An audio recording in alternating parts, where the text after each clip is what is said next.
zay ny makasika an'iny fa tsy mitsahatra manome fahafampony mpanjifany ihany koa ny orinasa mpifandraisan-davitra RTL Madagasikara farany teo dia naompan'izy ireo betsaka tamin'ny sehatra ny sosialy izany fanomezana fahafampony mpanjifa izany. Antoka io indray no vokatra vaovao atolotry ny orinasa RTL Madagasikara ho an'ireo mpanjifa ao aminy.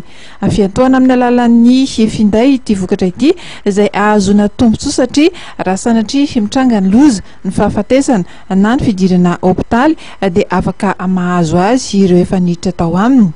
Arakaraka ny fahanalanao anatin'ny iray volana ary ny sandan'ny fiantoana.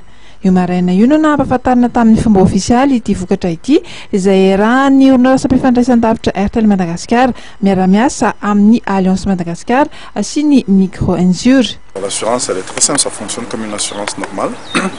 La première grande différence, c'est que au lieu que les personnes se rendent vers Alliance ou une assurance quelconque pour souscrire, à partir de leur téléphone, ils peuvent s'enregistrer. Donc ça permet de toucher 3 millions de personnes instantanément.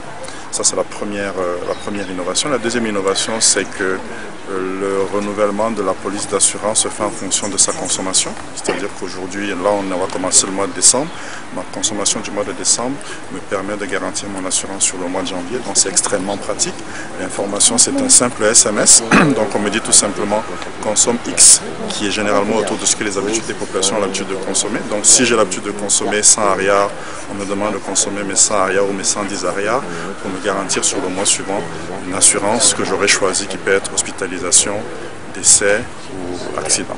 Amin'izao fotoana izao dia indray sanjaton'ny vahoaka malagasy ihany no manana fiantohana. Ity vokatra ity dia everina fa ampitombo io io satria mora sy mamem-poana ny fidirana ao aminy. Manindry ny étoile 233 dièse ny mpanjifa amin'ny fifindayany ary manaraka ny torohevitra ao. Tsy maintsy mandalo any amin'ny masivo RTL na Alliance manerana nosy ihany nefa avy eo amin'ny famenona ireo taratasy isan-karazany.